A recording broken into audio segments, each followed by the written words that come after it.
Well, since the last time we met, the world is changing rapidly. The things are not going well in Libya, and that is still a very, very touchy spot. And then, of course, there was the earthquake in Japan the other day. I had just told my class in God and Human Suffering on Thursday that there were 3 events that changed the world. 3 events that that made people start making questions about God's ways. You know, where is God in all of this? And those 3 events are the Black Death of the 13th century, the Lisbon earthquake in 1755, which had aftershocks, intellectual aftershocks for about 150 years. And then, of course, the Holocaust in the 20th century. Those 3 events are events that conspicuously put before human beings the question of what is God doing, where is God in all of these things. And then I told the class the reason why we are discussing the question of theodicy is not because of those 3 events. It is really because the question of theodicy is the first question in the Bible, and the question about God's ways. Has God really said that you cannot eat of any tree in the garden? So the question that we're discussing in that class, and that we to some extent are discussing in this class, is a very biblical question. Last time we talked, we said that we would get into chapter 21, and that was a promise I intended to keep, and now I have decided to break the promise because I thought 2 questions that have come up here the last several times actually are questions that I said that we would discuss those questions at the end, you know, when we have done all of Revelation. But then the more I thought about it, the more I felt it will be anticlimactic to do it at the end. We need to do it now in this intermission, in this huge transition between the old world and the new world, as it were, going from chapter 20 to chapter 21.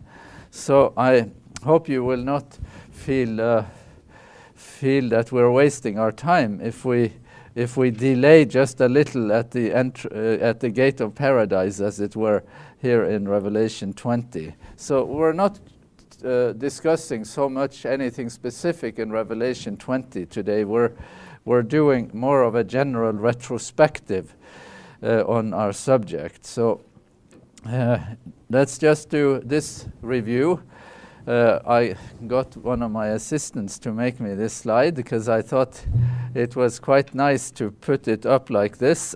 Johannine eschatology, assuming that the author of the Revelation and the author of the Gospel of John could be the same person, or that they at least are operating in the same territory. Then, of course, Jesus, he will come from heaven. He knew that he had come from God. He's standing here, and he knew that he was going back to God, so he's going back to heaven.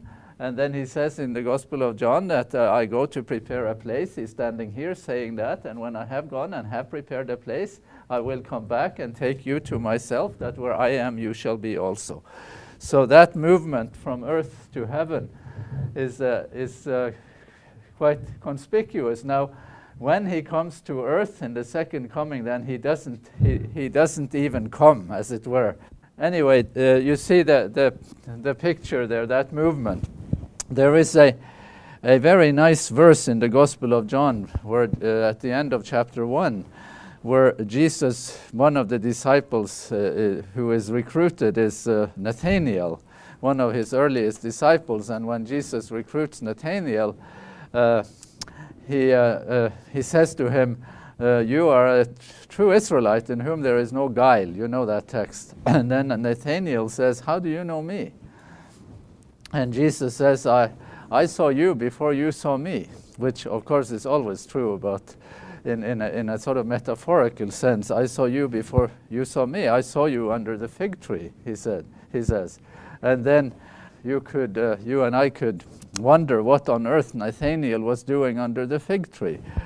I think he he was in a somewhat compromising position, not doing anything indecent. I don't mean to say that. I just mean to say that he was under the fig tree thinking that nobody saw him there. And Jesus somehow saw him and is actually, you know, how does Jesus know that this is a true Israelite in whom there is no guile? Well, you can imagine whatever you want on that one. And then Nathanael says, you are the Son of God, you are the King of Israel. And then Jesus says, now because I said I saw you under the fig tree, you believe.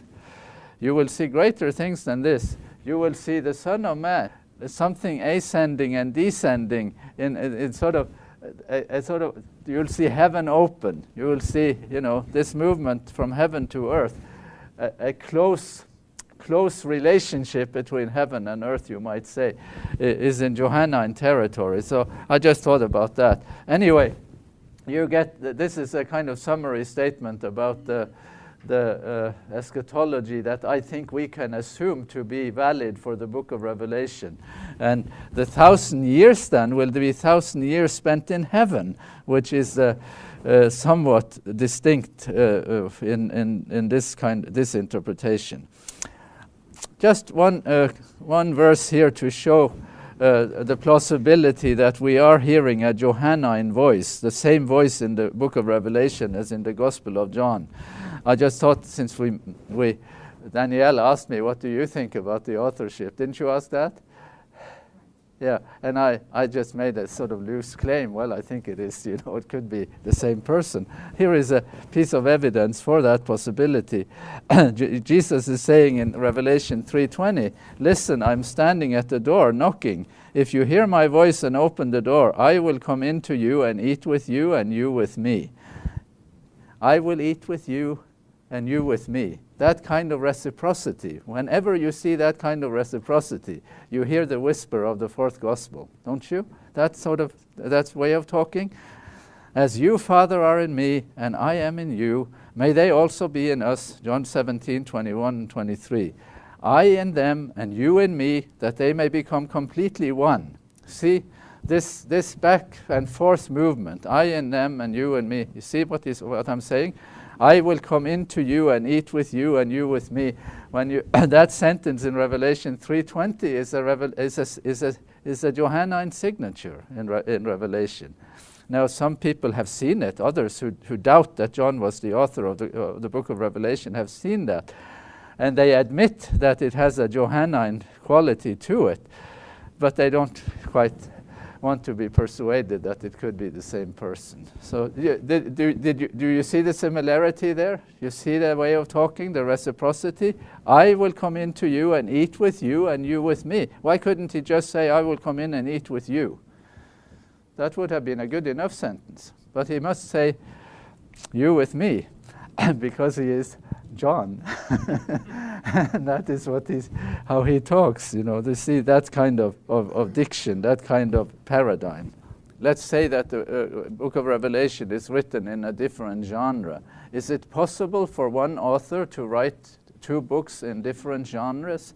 Does an author have to write in the same genre for you to believe that he's the same person? We had Richard Bauckham visiting Loma Linda recently. He's written many books. He's written 2 children's books.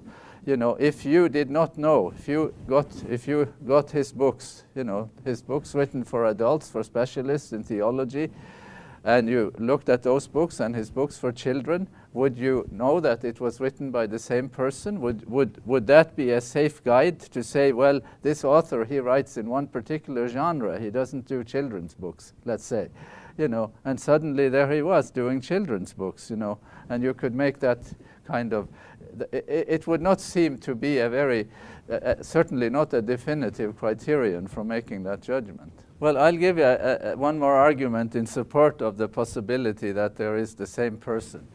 In the Gospel of John, the most important chapter, now the chapter division is arbitrary. The chapter division is not part of the original composition, as you know. But in the Gospel of John, the most important, the central chapter, the most dramatic dividing line or caesura or whatever, however you say that, is in chapter 12. And chapter 12 is also the most important chapter. It's where Jesus moves, where he does a retrospective on what has happened up to then, and he does a prospective on what will happen. And then in chapter 12, he tells you the meaning of what he's going to do. Why did he come to the world? He tells you the meaning of this, what he's going to do. He's actually packing a lot of stuff into chapter 12. For our topic, the most important thing he is saying there is, now is the 12:31. Now is the judgment of this world. Now the prince of this world will be thrown out, and if I am lifted up from this world, I will draw all men to myself. So how does Jesus explain the meaning of his death in the Gospel of John? He explains it within a cosmic conflict paradigm. That's what he's saying. He is there to defeat the ruler of this world. And there is no question that the ruler of this world is Satan. I have written a chapter on this in a book on the Gospel of John that Richard Bauckham edited. I got permission to give a presentation once at the University of St. Andrews on this topic for a conference on the Gospel of John, and I called it, the title of my chapter is The Father of Lies, the Mother of Lies, and the Death of Jesus. That's but that's not important for this purpose. In Revelation, the most important chapter is chapter 12. There is a sort of what they call a chiastic structure, a sort of X-shaped structure to Revelation, more so than the Gospel of John. The Gospel of John is not, whether this is accidental or not, I will not say, because I don't think the Gospel of John is structured with the sort of meticulous structuring that you have in Revelation. But in Revelation, there is no question that chapter 12 is the key chapter. And chapter 12 summarizes the cosmic conflict. And yes, in chapter 12, the ruler of this world is defeated, isn't he? Chapter 12, there is a child born to a woman, and the child, the dragon is standing there ready to swallow up the child, and then the child is snatched away to heaven and to the throne of God. And Satan, he is defeated here. And he knows that his time is short. So in some ways, this has also been noted by scholars, by the way. The enemy is thrown out here in the Gospel of John in the middle of the story, and the enemy is thrown out here too, defeated here too in the middle of the story in Revelation. Theologically, there is no problem to align these two books theologically. The problem with authorship is only on the question of language. But I think this could be a stronger argument in some ways even than the diction, even though I think I can hear his voice. I can hear the voice of John in 3:21. He with me, you with me, I with you, and you with me. That's a giveaway, Wow. Oh, it's him. That sort of thing. Now, much said about that. Now, just because we were rushed toward the end last time, so let me just repeat what I thought would be a fair conclusion and sort of set our interpretation apart somewhat. What did we say? We said that there was a final call, the sealing, the great ordeal, all the final opportunity and the battle of Armageddon, all before when? Premillennial, before the second coming. So that would mean that all that relates to important human decisions, all the sort of where there are important variables as to human choice, will play out before the second coming. And then, of course, we are saying that at the second coming, Jesus comes to the earth, but he doesn't establish a millennial kingdom on the earth. In our paradigm, using the Gospel of John to help us, he is sort of coming. The second coming is kind of a rescue mission where he removes the redeemed to heaven. Now, these are just big moves, of course, but in most other paradigms, the 1,000 years is a golden era with new opportunities for things to happen, for people to change their relationship to God. And in our paradigm, that is not the case. In this paradigm, It's all over here at the second coming. No big changes, no moves, no.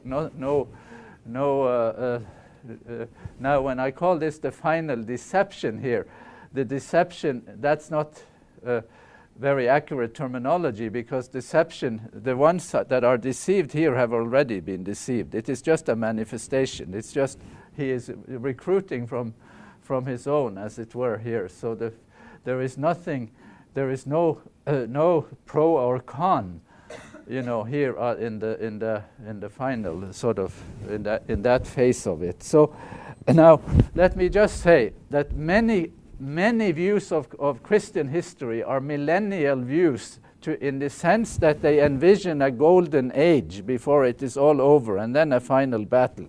Now, secular ideologies are also millennial in that sense. Marxism, Karl Marx and his view of the trajectory of history is in some ways a millennial view, a view that sees history moving to a better reality. And I will say that Marxism's great competitor ideologically, capitalism, American capitalism, is also a millennial view. It is also envisioning a certain benign, that there is a sort of benign trajectory in history, a sort of Pax Americana here, that is really now, that we are sort of living in a millennial age now, a benign age. Francis Fukuyama, have any of you read his book? Francis Fukuyama, he teaches at Harvard University. He's a historian or economist, I'm not sure. His book is called The End of History, right? And where he says that when communism fell, history was over, and now you're sort of living in the era of liberal democracy, and a kind of, he doesn't say so, of course. I am imputing to him, I am saying that he thinks in millennial terms. He thinks that you're moved into a more benign, sort of tranquil phase of liberal democracy, and that is our secular millennium, as it were. Now, I'm not going to go down this road more than this, but I'm just saying that the 1,000 years, the structure of the 1,000 years in prophetic terms, is a structure where the earth is a wasteland. Things are not good on the earth. And then there are other structures, other millennial structures, other millennial ideologies that sees a sort of, they're not calling it 1,000 years. Marx didn't do that. And the notion that that we live in a benign era, sort of an enlightened and very benign and prosperous era, is in some ways also a millennial trajectory, thinking that something is very benign, whereas prophecy, whereas the trend in the book of Revelation is not in agreement with that sort of meta perspective, meta narrative, you might say. I am reproducing this slide again because we were rushed last time. Does anybody want to? We didn't get to discuss it, so maybe there is a comment from the audience on that slide that the timeline of judgment is more diffuse, that there is a pre-Advent decision judgment, that and these terms I have borrowed from Ralph Thompson. There is in the 1,000 years an explanatory judgment, and then his term is in the new earth reality, there is a distributive judgment and not a retributive judgment. Maybe we said enough about it, so we can just move on. Let's move on then. And I will skip this slide. Or let me just say that if I were to assign homework in this class, I would assign as homework to memorize the last of those statements. The judgment at this moment is then to be what one has actually wished to be, but seeing it in the light of God, what it was. See, the judgment then would be, the accent for that kind of judgment will be on the human decision, and the divine judgment is just a revealing, even to us who decided revealing to us what our decision was, while sometimes in this life our decision might not be clear even to ourselves. We might have thought that we had decided something, but we did decide what we actually wished to be.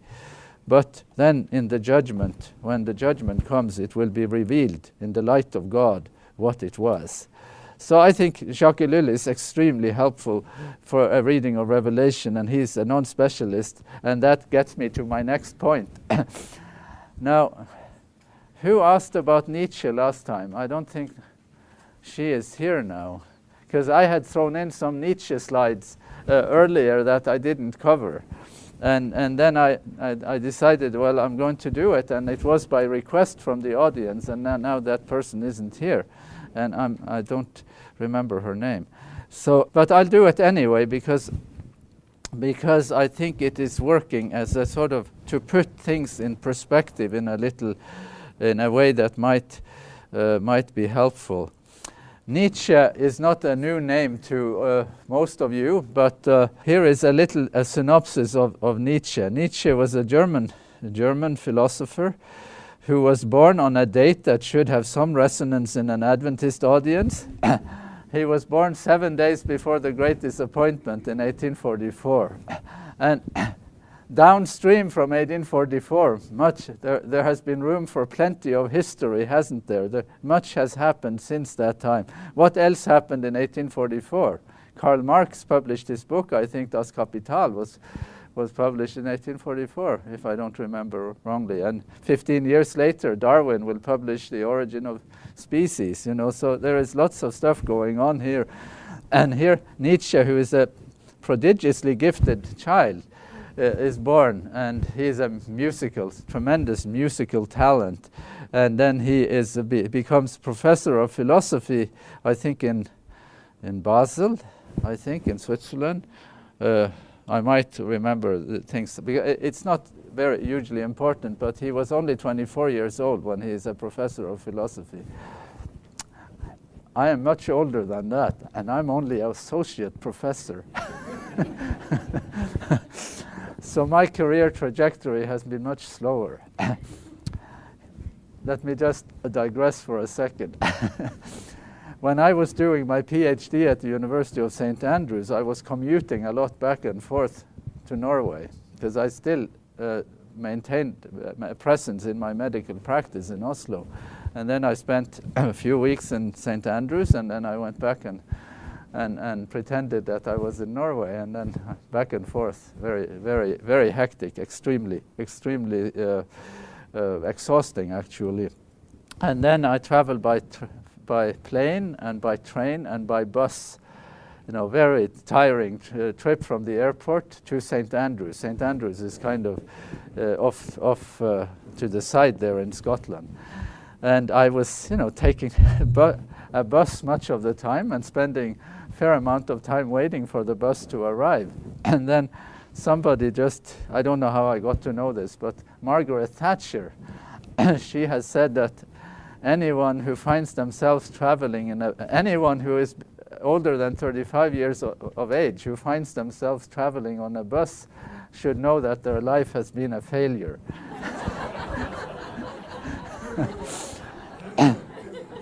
So whatever you do, don't travel by bus.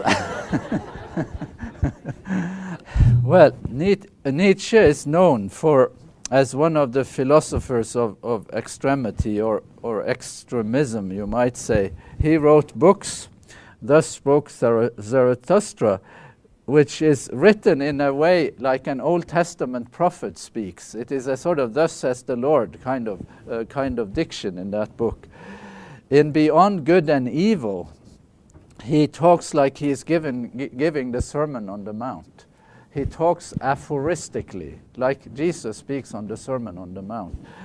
I think he is quite conscious of how he is doing it, that he is writing this way. He is not discussing with you. He's not inviting you to discuss things, no more than the Old Testament prophets invited people for a dialogue.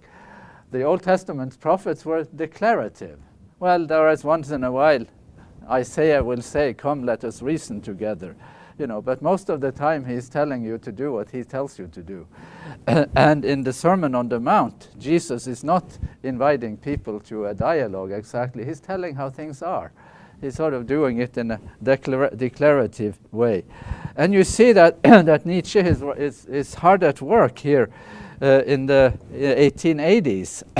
In 1888, the Adventists will have a conference in Minneapolis that is being remembered, and Nietzsche will write 3 books, The Twilight of the Idols, The Antichrist, and a book, Ecce Homo, Behold the Man, where he was also borrowing, because Ecce Homo is what's there? Where's that from? You are better in Latin than I am, so now you say it. Ecce. You will say Ecce Homo. Yeah. So I learned a little church Latin.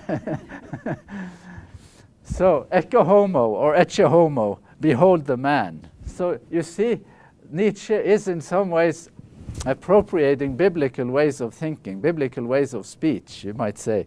And he is thought to be one of the real savage anti-Christian voices in the 19th century, and rightly or wrongly. In some ways, I think quite wrongly, but let's see what he says. He makes up a very fictitious account on why we think that some things are right and wrong. Why do we think some things are right and wrong? What is right, what is wrong, what is good, what is evil? And one of his books, you will recall, is called Beyond Good and Evil. So when he talks about the origin of morals, he creates a story. He does not try to prove it. He just makes it up in some ways. He just says that's how it was. And he says that in wholesome morality, where originally in a sort of primeval age, people had good ideas about morality, and they thought that being strong was a virtue. Strength is a virtue. It's good to be strong. That should not be seen as a problem. That is not a problem at all. So wholesome morality, strength is seen as a virtue. And then he says that along come some people who say that no, strength is not a virtue. Humility is a virtue. And Nietzsche will call that unwholesome morality. In creeps another kind of morality, the morality of the weak. That the weak and the people who are representing the weak are the religious people. Because the religious people, they are the weakest people. And in order to get an upper hand, in order for religion to really get the upper hand, the weak, the unwholesome weak, who are also the unwholesome religious, by the way, they make up this new system of morality, where now instead of strength being a good thing, instead of strength being equal to virtue, then now humility is the good thing. So by constructing that kind of moral system, now who has the upper hand? Well, the weak have the now in terms of moral power, in terms of moral, who occupies the moral high ground now? The strong or the weak? The moral high ground now belongs to the weak, because it is humility, it is being weak that is now seen as virtuous. Do you follow me? Well, it gets worse. This is just an introduction. This is just to help us understand his paradigm. Here is a quotation from his book, The Genealogy of Morals. As is well known, the priests are the most evil enemies. But why? Because they are the most impotent. They are the weakest. You see what he's doing here? It is because of their impotence that in them hatred grows to monstrous and uncanny proportions, to the most spiritual and poisonous kind of hatred. He's going to apply this. He has in mind, who is he thinking about? He's thinking about religions. He's thinking about Christianity too, by the way.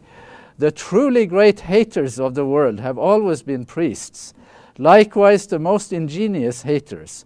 Other kinds of spirit hardly come into consideration when compared with the spirit of priestly vengefulness.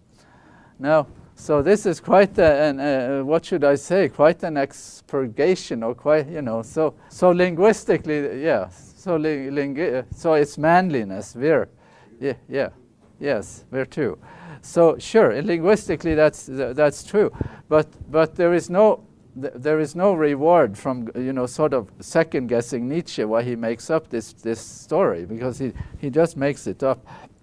Now let's get to, there is a point to this, so bear with me. Reading on from his book, The Genealogy of Morals, now Nietzsche will turn to Christianity and turn to what Christians have actually been saying. And here is a Christian that he quotes in his book, Tertullian.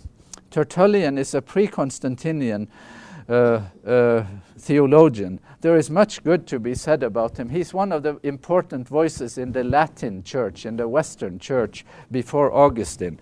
He is probably the most important thinker in the Latin Roman Catholic sort of domain before Augustine.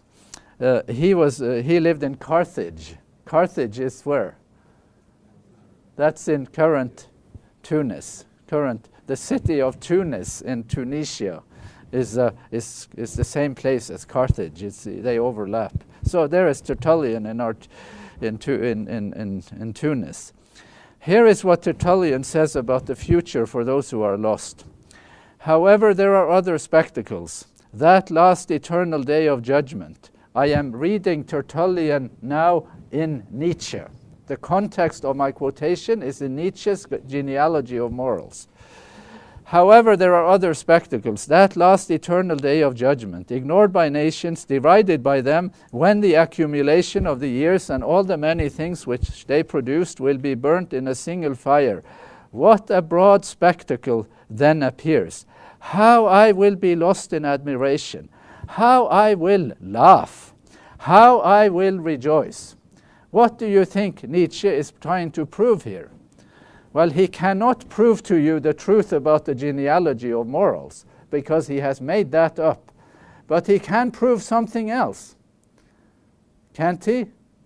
He can prove, he can use this as supporting evidence for thinking that there is in Christian morality, in the Christian paradigm, a notion of revenge. Can he? How I will laugh.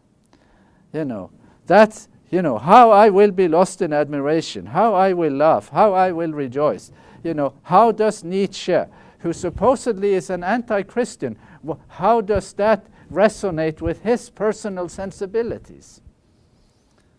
That's what is more important, because Nietzsche is seen as a person who savages Christianity and is worse than Christianity. And he's the author of the notion of the Superman and the Übermensch and all those things, which is also probably not entirely, posterity may make something of a person that he never intended to be. Well, you get the drift of it. Here, reading on from the Genealogy of Morals. Now, here he's discussing paradise. For what is the blessedness of that paradise? He's always commenting on Christianity here in his books. For what is the blessedness of that paradise? Possibly we could quickly surmise it. Let me cover it up. Don't read the rest of it. You're not seeing this. Now, let's do it. Possibly we could quickly surmise it. Now you tell me what the blessedness of paradise is without any guidance from Nietzsche. You're not seeing it.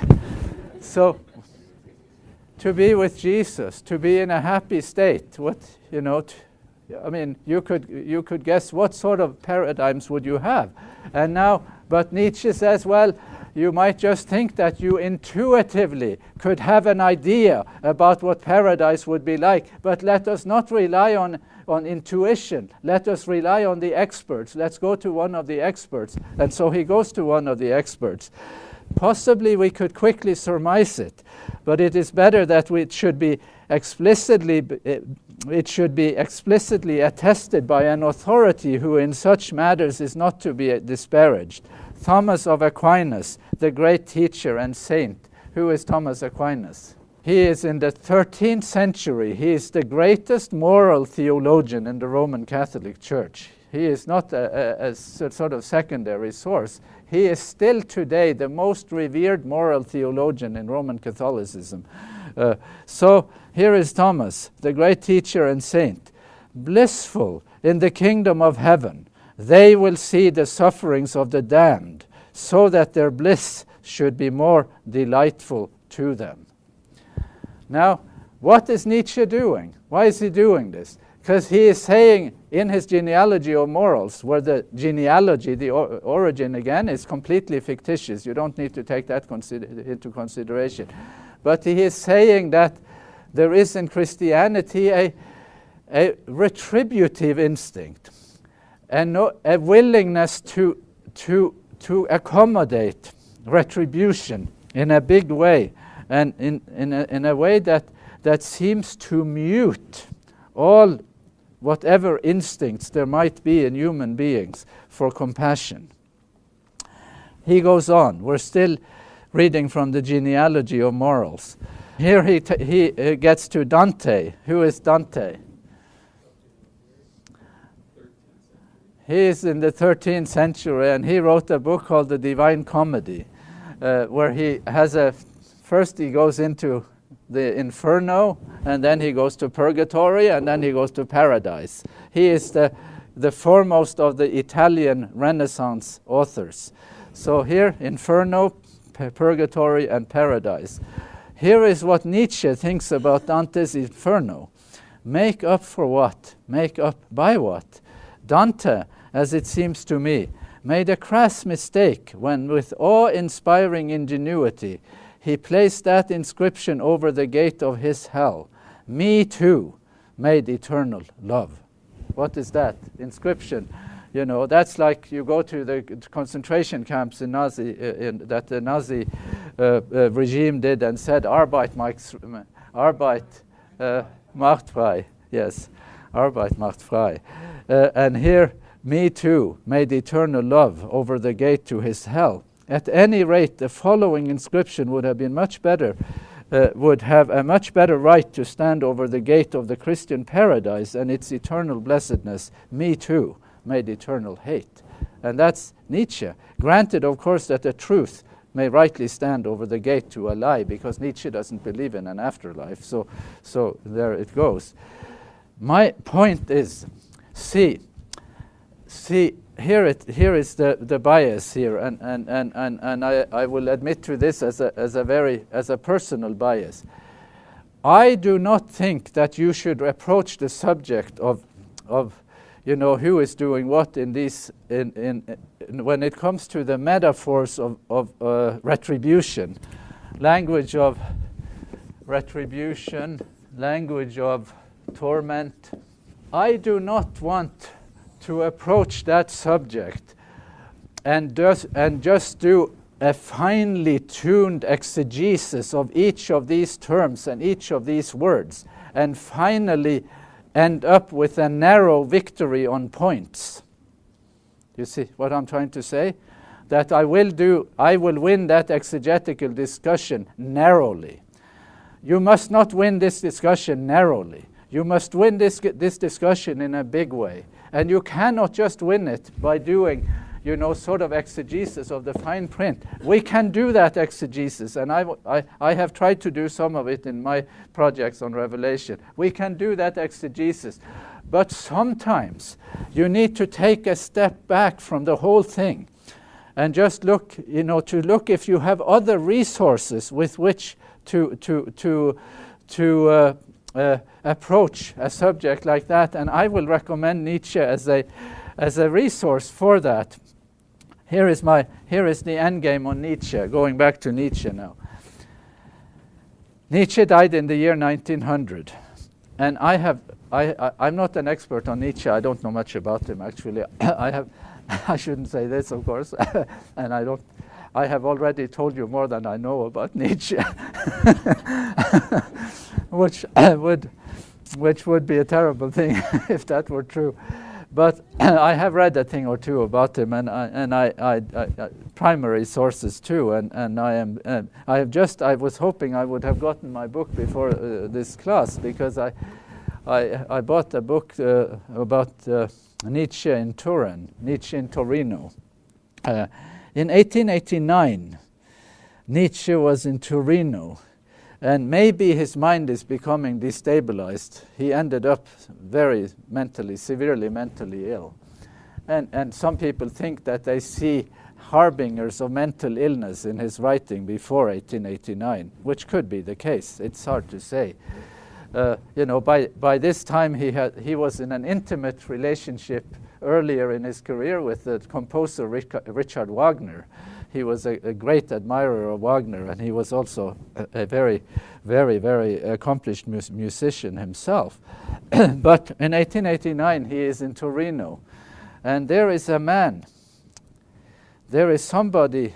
This is from the Stanford Encyclopedia of Philosophy, but I wanted to read a book-length treatment of the subject because I'd like to see, is it true? I asked my daughter, who knows much more about Nietzsche than I do, and she knew the story, but she couldn't tell me whether there is a way to verify it. But the story is like this, that in 1889, Nietzsche is in Torino, and he sees somebody flogging a horse. And it moves him. He is totally devastated by this scene of somebody flogging the horse. So he throws himself on the neck of the horse to protect the horse. And people say that that's when he cracked mentally at the sight of that horse being flogged. Well, this is the paradigm. I would rather take a step back from the whole scenario of sort of Christian thinking on the subject of retribution and torment and all that, and listen to Nietzsche for a moment. His inventory of Christian thought on the subject of retribution, which he finds repugnant. And then I couldn't care, it wouldn't be so important what he says about this and that. It is better to retain whatever little residue there might be of compassion in humanity in natural sense, to retain a little of the residue of compassion and throw yourself around the neck of the horse. You see, that's the problem. We cannot solve this by fine measures, measuring it up and say, well, we won that argument, that exegetical argument, we won it narrowly. You have to win this one big one. There is a statue out here on campus, the statue of the Good Samaritan. Who is the Good Samaritan in sort of metaphoric terms? Who is our moral teacher in the statue of the Good Samaritan? Nietzsche. He's a Nietzschean figure. He is somebody who is our antagonist. He is our theological antagonist. He is the worst person. But he is the person who just what? He's a person who doesn't have to decide, who doesn't have to do fine-tuned exegesis of texts. He knows the need when he sees it. He knows what to do, unconditioned by theology. See, theological conditioning can sometimes be very devastating to your spiritual health. And Nietzsche takes a perspective. Let's not do this, because I heard somebody, yes, thank you, but I heard somebody the other day, a southern preacher, very influential in the U.S., give a sermon exactly the opposite of what I'm trying to do now, and just loud applause in the audience. Audience applause could be very dangerous to the quality of our argument. You see. But you see the perspective. Now, let's just admit that we are conditioned in so many ways, and so am I. Let's just admit that there is all kinds of conditioning inside Adventism, outside Adventism. But I think sometimes, and I think that is what Jesus is doing in the Good Samaritan story. In the Good Samaritan story, he walks away from theology, end of the theological argument, in with the narrative, in with somebody who has retained some intuition for how to behave in the face of human suffering. Somebody who's willing to throw themselves on the neck of the horse. And here is this person who is seen as hostile to Christianity, but he certainly seems to have an intuition, to have retained an intuition for how a child of God, a human being, should behave in the face of suffering. See, this eagerness of theology to condone suffering and to find ways the premise is wrong, and pity us that history took us in such ways, and yes, I think that is a cosmic conflict consequence, that the God of the Bible has been seen as a God who is, if you don't give him retribution, he will not be we cannot have him as our God, as it were. See what I'm trying to say here? Anyway, I just like the fact that Nietzsche hugged that horse, and I think there is theological merit to it. That's I will tell you when I have read the book on Nietzsche and Turin, I will tell you whether that book verifies it or not. So now, whatever people say negatively in the future, when you hear people say negative things about Nietzsche, then you should say, well, he hugged the horse. So he will not be looking quite as bad to us. Okay, one more thing then, the remaining minutes, and that is for Danielle, has repeatedly brought up to us the question of the mark of the beast and the seal of God, that we did not discuss as much as she would have liked. And then I thought, well, let's do it now rather than at the end, because it might seem anticlimactic if we do it at the end. In Revelation 13, verses 16 and 17, it says that the opposing power causes all, both small and great, both rich and poor, both free and slave, to be marked on the right hand or on the forehead, so that no one can buy or sell who does not have the mark, that is, the name of the beast or the number of its name. And then Revelation 7, 2 and 3, I saw another angel having the seal of God, seal of the living God, and he called with a loud voice to the 4 angels who had been given power to damage the earth and sea, saying, do not damage the earth or the sea or the trees until we have marked the servants of God with a seal on their foreheads. So here are these two elements, the mark of the beast and the seal of God. You see that they are not happening, or they're not in the narrative sequence. They are not in the same narrative sequence, but they are in Revelation in the same temporal sequence, the time of the end. That's where they are occurring, in the same temporal sequence. And then I would like to do this, and we will do it quickly, and next time we will do Revelation 21. So when we look at the mark of the beast, how will I like to add that up? I would like to say that all that the opposing side in the conflict is doing is imitative. It is that the opposing side is operating with the method of imitation. It is not coming out and saying, I am the devil.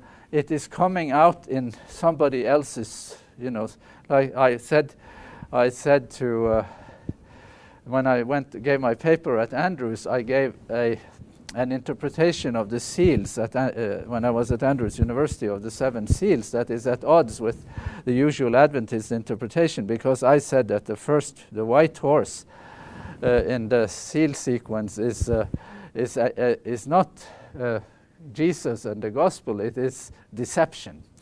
So I'm saying that somebody has stolen Jesus' horse, because Jesus has a white horse, but somebody else rides on the white horse. So anyway, we have done this quite meticulously when we were in Revelation 12, 13, 14. So imitation, and then is there coercion? Is the mark of the beast a coercive phenomenon? It is clearly coercive. There is force. Unless you do that, then you are sanctioned. So it's coercive. Now, I'm also saying that it is in competition. It is in competition with the seal of God, because there are two competing intents playing out here. God with his intention, and the opposing side with its intention.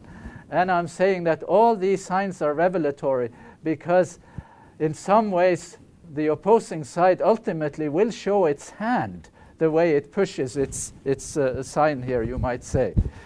And then the seal of God, here, what is the original seal of God then? Since the mark of the beast is imitative of something God is doing. So that is an issue here. What's then the original? So in some ways you move from the imitation to the original. In some ways, of course, you'll have to move from the original to, you have to know the original to sort of appreciate the imitation. Now, I will say that the seal of God is non-coercive. That is a hallmark of God's way of doing it.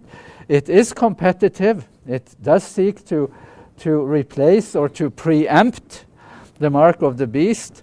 It is also revelatory. So the demonic reality will in some ways be exemplified by its mark, and the divine reality will also to some extent be exemplified, will sort of be distilled or revealed by its mark. And then you can see just these texts I will not read, but I will mention them. Revelation 14, 9 to 10, you see that this is a very big issue in the book of Revelation. Verse 11, same thing, big issue, still talking about the mark of the beast. Revelation 16:2, still working on this issue. It is very much a preoccupation in the book of Revelation. Revelation 19:20, more the same, that it returns to that decision. And Revelation 24, also very much preoccupied with this issue. So, now, what about it? The Adventist project has put some prestige on the line to put the Sabbath into this paradigm or this issue. And now I'm not doing a pitch for my book, but I have done a much better job describing these issues in this book than I will try to do here. But there are some echoes of the Sabbath in Revelation. There is an echo of the fourth commandment in Revelation 14:7. There is an echo of Isaiah 62:23 in Revelation 15:4. All nations will come and worship before you. Isaiah 66:23 says, it will happen Sabbath after Sabbath and new moon after new moon. All nations will come and worship before you. So there is an echo of that text in Revelation 15:4 when it's all over. Then there is an echo of sorts of text in the Old Testament. Do not damage, in 7:3, Revelation 7:3, do not damage the earth or the sea or the trees until we have marked the servants of our God with a seal on their foreheads. The key term here is their foreheads. And the Old Testament background text for this is in Deuteronomy. You can find it there, it's not just putting the commandments of God into, the 10 commandments here. That is a way we have construed it much too narrow. If we look at these texts that talk about putting something on a person's forehead in Exodus 13:9, Exodus 13:16, and in Deuteronomy 6:4-9, we obviously have to think in broad terms. The Old Testament ethic in Deuteronomy especially is narratival. It rehearses a narrative. It rehearses God's story. So this is the story of God that is put into here, not just the 10 commandments. It is the whole story that is going to be sort of imprinted on somebody's forehead, as it were. It is obviously not an external mark. It is just a figure of something that is formative. What he's talking about here is spiritual formation, in some ways, to use more modern terminology. And then a quotation in my book where I show that the sort of paradigm within which the Sabbath is set, the framework for the Sabbath, is as a sign of revelation. It is an Offenbarungszeichen, a revelatory sign, as a German writer has done in a dissertation on this term. So, shall we do 2 more minutes? Ellen G. White, she writes in what is thought in quite influential in the Adventist paradigm. Through the two great errors, the immortality of the soul and Sunday's sacredness, Satan will bring the people under his deceptions, while the former lays the foundation of spiritualism. That is to say that you have that there is natural immortality with a human being. The latter creates a bond of sympathy with Rome. The Protestants of the United States will be foremost in stretching their hands across the gulf to grasp the hand of spiritualism. The best-selling book in America right now is a book written by the father of a 6-year-old boy. The father is a pastor in Nebraska who has his 6-year-old son had when he was 6, I think he's older now, when he was 6 he had a perforated appendix and had a cardiac arrest, and he went to heaven. And he has dictated the content of this book to his pastor father. And the book has sold it's printed 1.5 million copies in the US right now. And the title of the book is Heaven is Real, where he is sort of, holding up this paradigm of that kind of an anthropology. Now, so that's what Ellen White means by spiritualism. They will reach over the abyss to clasp the hands with the Roman power, and under the influence of this threefold union, this country will follow in the steps of Rome in trampling on the rights of conscience. I'm not going to defend everything that she says there or explain it. The person, in political terms, the person who formalized the relationship between so-called Protestant America and what I will not call it the papacy. I will call it political Christianity. I want to diffuse the terminology here. The person in America, the president in America, who forged a relationship between political Christianity was Ronald Reagan. That's and they together had a project with the communist world. Now, finally, some ifs, ands, or buts here. Here is what I think. The Sabbath is a plausible candidate for God's sign in the final confrontation of signs. It's a plausible candidate. If the Sabbath is to play that role, and this is my most important point, if the Sabbath is to play that role, it can only do so to the extent that it has come home to its actual meaning. I do not think that the Sabbath as currently seen in the Adventist community is up to shouldering that kind of responsibility. I do not think. I think the Sabbath in its current shape is seriously alienated from its actual meaning. And serious work needs to be done for the Sabbath to be able to play a role envisioned here. And I would love to defend that thesis in some other context. The opposing and the competing and opposing sign will only be the mark of the beast if and when it deploys coercion. So there are some ifs, ands, or buts here. I had to look this term up because I didn't know how to spell ifs, ands, or buts. So I Googled it. I Googled it, and then I got one thing that came up was on Sex in the City with butts spelt with 2 T's. And the other one was a thing on smoking cessation. Butts was also spelt with 2 T's. So anyway, we need to leave off here, and the bottom line here is that very important issues are at stake here in the present age, you might say, before the second coming of Jesus.